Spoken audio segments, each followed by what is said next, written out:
Tuhan masih mau tegur kotong itu karena Tuhan masih kasih kotong waktu dan kesempatan dan upah. Bikin dosa tadi malam banyak-banyak, tapi ini hari masih bangun tidur, bangun pagi, bangun hidup itu bukan karena Tuhan senang dosa kemarin, dosa tadi malam, tapi karena Tuhan masih kasih waktu untuk berubah. Mari kita lihat Ibrani 3. Kita lihat Ibrani 3, mulai ayat yang ke-7 saya baca untuk kita. Sebab itu seperti dikatakan Roh Kudus pada hari ini, bicara waktu. Jika kamu mendengar suaranya, janganlah keraskan hatimu seperti dalam kegeraman pada waktu pencobaan di padang gurun, di mana nenek moyang mencobai aku dengan jalan menguji aku, sekalipun mereka melihat perbuatan-perbuatanku 40 tahun lamanya. Ini bicara waktu 40 tahun. Itulah sebabnya aku murka pada angkatan itu dan berkata, selalu mereka sesat hati dan mereka tidak mengenal jalanku, sehingga aku bersumpah dalam murkaku mereka tak akan masuk ke tempat perhentianku. Waspadalah hai saudara-saudara, supaya di antara kamu jangan terdapat seorang yang hatinya jahat, yang tidak percaya oleh karena ia murtad dari Allah yang hidup. Perhatikan ayat 13.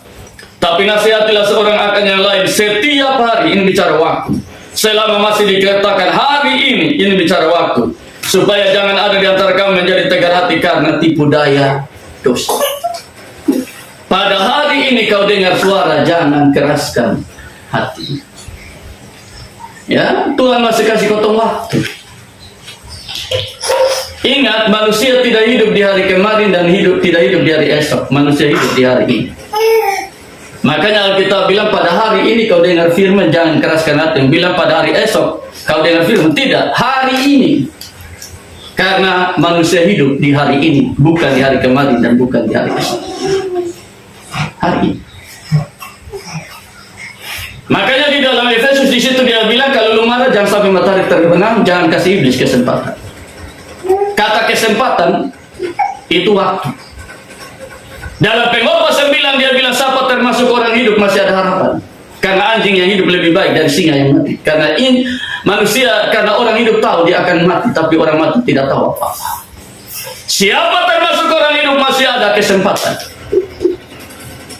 Hidup ini kesempatan. Hari ini kita hidup, itu kesempatan. Jangan biarkan hari ini lewat sebelum kita dengan Tuhan beres. Supaya jangan sampai Alkitab bilang seperti ikan yang tertangkap dalam jala yang mencelakakan dan burung yang terjerat dalam perangkap. Demikianlah ketika hari malam menimpa anak manusia. Tiba-tiba bilang, Bapak tua Sumati, lu omong betul ini, kau potong dua baru bawa omong di sini. Iya itu tadi, tapi sekarang di Sumati. Begitu dia bilang sudah selesai. Berapa hari ini saudara kami dengar orang-orang yang mati-mati mendadak. Ya, baru masuk rumah saja badan sudah enak, lalu bilang dia sampai semua mati. Ternyata betul tidur mati. Manusia tidak bisa perpanjang sehasta jalan hidupnya. Sedetik pun dari botoku usia kau tidak bisa kespanjang. Tapi kalau kau masih hidup 24 jam satu hari, itu kesempatan. Makanya firman bilang jangan kasih iblis kesempatan, supaya iblis jangan dapat untung. Kata firman. Ya, ada orang yang berpikir kau beta bikin jahat banyak-banyak juga beta umur panjang. Tuhan kasih lu kesempatan. Bukan karena Tuhan senang yang itu dosa. Sehingga ada kalimat hakikat hidup ini bukan soal berapa lama kita hidup, tapi bagaimana cara hidup. Lu mau hidup 100 tahun juga kalau tidak tahu cara hidup, tetap lu akhiri neraka. Hidup singkat tetapi tahu cara hidup, hargai waktu dan Tuhan, kesempatan Tuhan kasih. Itulah nilai dari kehidupan. Ya. Ini alasan yang kedua kenapa Tuhan masih mau menegur kita, karena Tuhan masih kasih kita waktu dan kesempatan untuk berubah. Tidak pakai itu kesempatan dengan baik, jangan kasih salah Tuhan, karena penyesalan selalu datang terlambat. Anda lihat saja itu orang kaya di neraka. Alkitab memang saya kasih tahu dia punya umur berapa, tapi yang pasti dia sudah cukup diberi waktu. Ketika di neraka baru dia mau sadar untuk bertobat, tidak ada lagi waktu. Yang ketiga, alasan yang ketiga, kenapa Tuhan masih mau menegur kita. Kembali pada bacaan kita Ibrani pasal yang ke-12 tadi. Ayat yang ke-6. sampai ayat yang ke-8. Karena Tuhan mengajar orang yang dikasihinya dan ia menyiksa orang yang diakuinya sebagai anak. Jika kamu harus menanggung ganjaran, Allah memperlakukan kamu seperti anak. Di mana terdapat anak yang tidak dihajar oleh ayahnya. Tapi jikalau kamu bebas dari ganjaran yang harus diderita setiap orang, maka kamu bukan anak, tetapi anak-anak gampang. Alasan yang ketiga kenapa Tuhan masih mau menegur bila perlu hajar kotong, karena Tuhan masih kenal kotong sebagai anak. Tuhan masih akui kita sebagai anak. Kalau Tuhan sudah tidak kenal kita sebagai anak lagi, tidak mau akui kita sebagai anak lagi, dia tidak akan tegur bila perlu hajar, tidak akan. Makanya lihat saja, banyak orang tua ketika anaknya bikin dia sakit hati dan tidak mau dengar-dengar, dia bilang apa? Beta anggap lu sumati. Beta anggap lu sumati. Dia tidak mau lagi kenal sebagai anak. Maka ketika anak itu susah, orang bawa kabar bilang, bapak tua anak ini ada susah di sana. Dia bilang, saya tidak punya anak lagi. Bagi saya dia sudah mati. Kenapa? Karena memang dia tidak anggap lagi sebagai anak. Tapi kalau dia masih anggap anak, ketika orang bawa kabar, bapak tua anak di sana ada susah. Kenapa dia susah? Dia akan telepon, lu kenapa susah? Kasih tahu supaya bapak bantu. Karena bapak masih kenal dia anak. Dan ketika dia salah, bapak masih mau tegur dia, nasihati dia. Kalau tidak kenal lagi, lu mau mati-mati situ. Karena bagi kotong tidak ada lagi hubungan. Seperti itulah tadi Alkitab bilang. Bahkan kita bukan hanya Tuhan kenal sebagai anak, tapi lebih daripada anak, yaitu anak-anak yang mahal. Kenapa anak yang mahal? Karena kita dibeli dengan darah yang mahal. Saudara, dulu kita ini bukan anak Allah, kita ini ular anak semua. Makanya itu firman, mulai kamu keturunan ular beludak.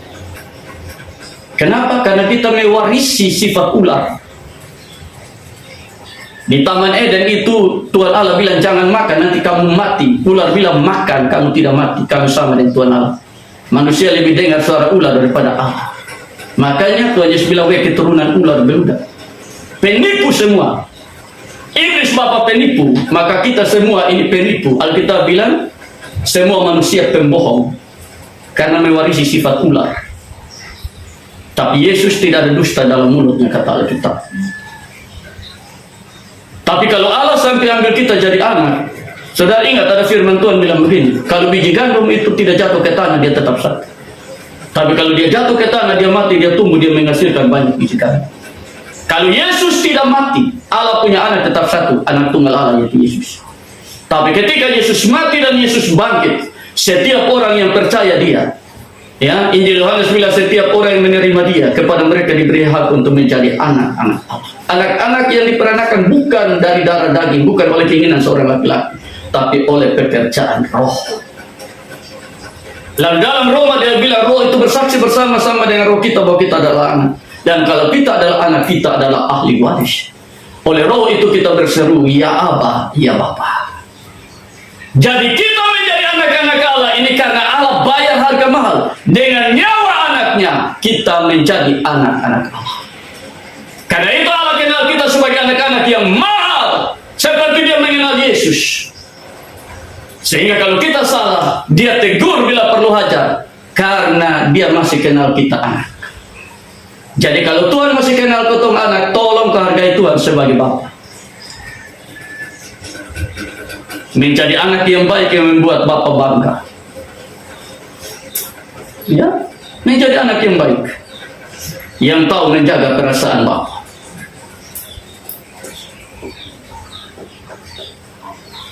Tuhan anggap kau anak, tapi kalau kita tidak anggap Tuhan sebagai Bapa, bikin malu.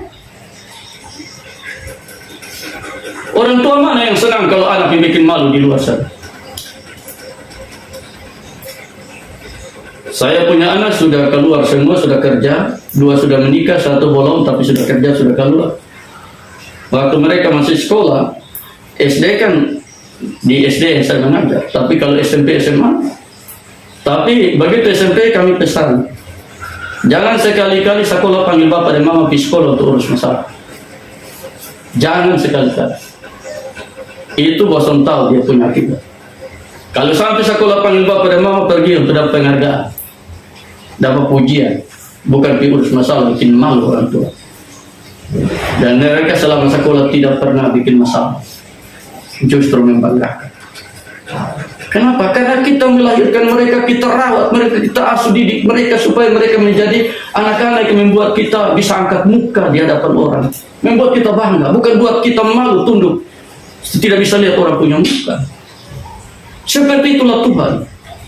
Untuk mendapatkan kita, Tuhan korbankan segala-galanya, nyawanya dia korbankan, lalu kita menjadi anak yang bikin Tuhan malu. Dipancuri juga bahwa Tuhan punya nama.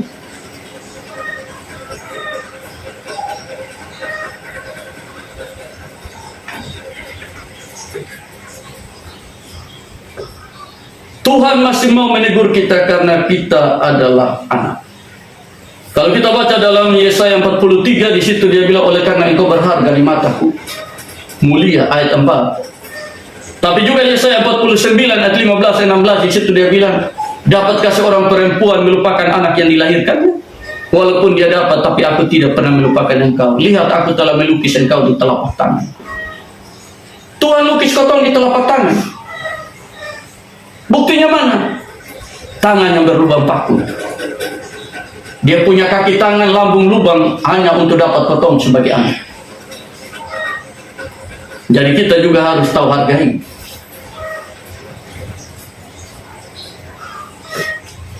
Ini alasan yang ketiga. Tuhan masih mau tegur bila perlu ajar kita karena Tuhan masih kenal kita anak. Jadi tolong supaya hargai Tuhan sebagai Bapa. Bikin dia bangga, bukan bikin dia malu dan kecewa.